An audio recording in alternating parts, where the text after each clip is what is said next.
Olá pessoas, aqui é o Adam, sejam bem-vindos ao Comentada e finalmente nós temos algumas respostas. O quarto episódio de WandaVision já chega sendo um dos mais legais da temporada, porque é aquele primeiro episódio que de fato nos dá algumas respostas do que está acontecendo. Não só isso, ele também confirma algumas teorias que já estavam pintando por aí, como por exemplo o fato de que a Wanda estava fazendo tudo aquilo num espaço físico de verdade, então não é tudo da cabeça dela, embora seja da cabeça dela.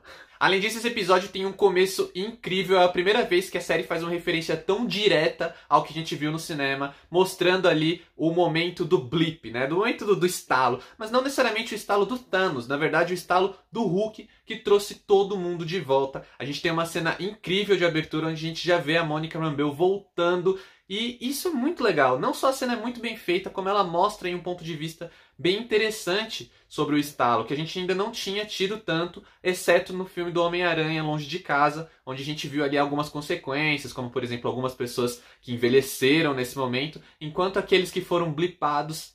Que nome! Enquanto aqueles que foram blipados, eles simplesmente pularam o tempo, né? Eles voltaram com a mesma idade, com as mesmas lembranças de quando eles acabaram sendo instalados pelo Thanos. A cena, além de ser bem feita, até para a questão de ser uma série, né? Ela tem um orçamento muito maior, tem os efeitos especiais muito bons, coisa que a gente não tinha visto tanto até então, por causa da estética. Agora a gente viu os efeitos especiais e a cena é muito legal, porque mostra não só que a Mônica foi blipada, como também mostra essa consequência que no caso é aquelas pessoas que perderam um ente querido nesse meio tempo, né? Então quando ela volta, ela descobre ali que a mãe dela tinha falecido e que ela não sabia, porque na cabeça dela tudo estava ali 5 anos atrás, ela não percebeu o tempo passar porque ela não estava no universo. Uma das melhores coisas desse episódio foi rever a Darcy, essa personagem que é tão carismática, que com certeza muitos fãs aí estavam com saudades. É legal como eles trazem ela de volta, porque a Marvel ela tá fazendo uma coisa nos cinemas muito foda, que é tipo você criar realmente uma realidade. Criam personagens, introduzem eles, mas esses personagens eles continuam se desenvolvendo, vivendo suas vidas, e mesmo que a gente não esteja assistindo. E é o que a gente tem aqui com a Darcy. A última vez que a gente viu ela foi lá em 2013, em Thor The Dark World, e agora ela retorna sendo uma doutora em astrofísica, que foi chamada justamente para investigar o que está acontecendo em Westview. É legal que é um episódio também que ele tem um time muito distinto, né? Ele passa lá desde antes do que a gente começou a assistir lá no episódio 1 até o momento final do episódio 3, né? Então a gente vê agentes do FBI, agentes da SWORD e inclusive dando algumas respostas do que foi o que a gente assistiu, né? Como por exemplo, por que aquele helicóptero estava lá, o helicóptero de brinquedo estava lá no quintal da Wanda, quem era o apicultor. Isso é bastante interessante de ver, ficou uma vibe meio Lost de ficar explicando algumas coisas, mas foi um episódio muito delicioso de ver e de entender essas coisas que está acontecendo, entender um pouco mais de como a Wanda está modificando a realidade. Inclusive com aquela cena que eles vão identificando as pessoas, né? Primeiro eles identificam a Wanda e o Visão, o que gera uma das melhores frases dessa série até agora, que é: a gente tá assistindo uma sitcom dos anos 50 com 2 Vingadores. Então primeiro eles identificam eles dois e depois eles vão identificando as outras pessoas da cidade. E quem que fica de fora quando eles estão identificando? Ela mesma, nossa querida Agnes, né? A personagem aí tão intrigante, cheia de mistério, que a gente tá teorizando muito em cima. E como eu falei, nem sei se ainda vale apontar como teoria, porque já tá praticamente confirmada, praticamente todo mundo concorda que ela vai ser a Agatha Harkness. E aliás, outro personagem que volta, que é muito legal a gente ver aí, é o Agente Woo, né? Que inclusive quando ele vai se apresentar, ele faz um truquezinho de mágica ali, ele tira o cartão como se fosse um mágico, que é uma referência direta ao que a gente viu no Homem-Formiga e a Vespa, que ele ficava querendo entender como o Scott Lang aprendeu mágica. É uma ceninha bobinha, um easter egg que passa super batido, mas é tão divertido de ver justamente por causa desse aspecto da Marvel de trabalhar os personagens dentro dessa realidade de fato, não simplesmente como uma história, mas como se fosse realmente algo que existe. É muito legal de ver. E o Wu e a Darcy são praticamente os protagonistas desse episódio 4. É legal a gente acompanhar eles tendo as mesmas reações e mesmas perguntas que a gente teve conforme a gente foi assistindo WandaVision, né? Então eles ficam lá, ué, mas esse cara aqui, o Visão, ele tava morto. Sei que muita coisa louca acontece, mas ele tinha morrido. A Mônica menciona o Ultron, né, lá no que a gente viu a cena lá no episódio 3, eles falam, ué, foi a primeira vez que isso aconteceu, eles mencionarem a realidade de uma forma tão direta. Também é o que a gente fica aqui repetindo, a gente fica aqui comentando e teorizando em cima.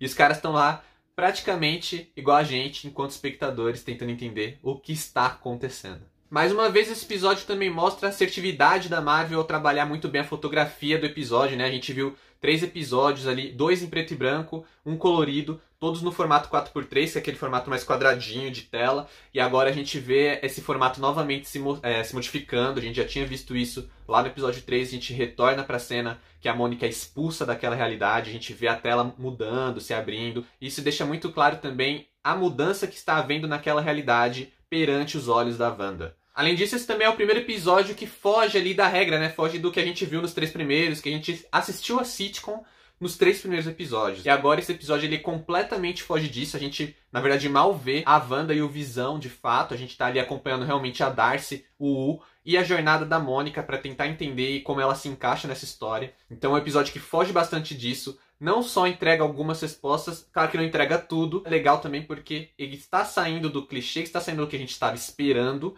e mostrando que a série não vai ficar só naquela coisa, humor, piada, teoria, mistério, até o episódio final, onde eles eventualmente iriam revelar tudo. Então eles já estão revelando algumas coisas e eles realmente vão construir a série de 9 episódios como se fosse um grande filme. Isso é muito bom. E como eu falei, nesse episódio ele não faz aquela coisa de responder tudo que a gente tem de dúvida que foi plantado nos 3 primeiros. E também tem uma cena específica que já deixa, né, pra gente teorizar muito em cima, que é aquela cena macabra e maravilhosa do Visão, quando ele entra dentro de casa, ele fala com a Wanda, ela olha, a primeira coisa que ela vê é o Zombie Vision, né, assim, um Visão morto com o buraco na testa de onde o Thanos arrancou a joia da mente. Aquela cena é muito boa, surpresa, né, quando a gente olha, a gente vê que a Wanda toma um susto, a gente de certa forma também se assusta ao ver aquilo, sabe, em alguns segundos volta tudo normal, mas é uma cena que não só é legal de assistir, como ela dá esse pano pra manga pra gente tentar entender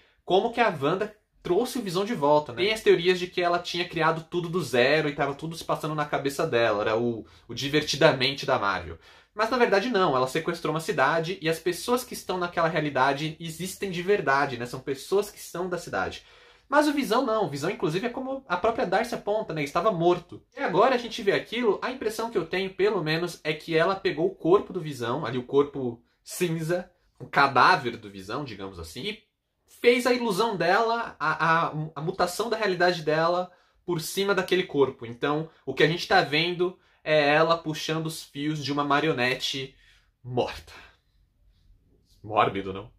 Sem responder tudo, mas deixando pontas soltas o suficiente pra gente continuar instigado, o 4º episódio de WandaVision, pra mim, já é um dos melhores da temporada, se não o melhor. Eu acredito que seja meu favorito, porque eu gostei muito de como ele andou. É uma pena que a gente realmente não viu tanto da Wanda e do Visão nele, mas é um episódio chave aí pra gente entender o que tá acontecendo. E, como sempre, eu termino o vídeo dizendo que eu tô muito curioso e muito instigado pra saber o que vai acontecer daqui pra frente. Se você gostou do 4º episódio de WandaVision, o que você está achando? Já tem teorias suas aí que foram confirmadas, já tem teorias que não foram desmentidas no caso, né? Tá aí imaginando o que vai acontecer nos próximos episódios. Deixa aqui nos comentários, não esquece de curtir se for a sua primeira vez aqui, seja bem-vindo, mas se inscreva no canal. Valeu, falou e até mais.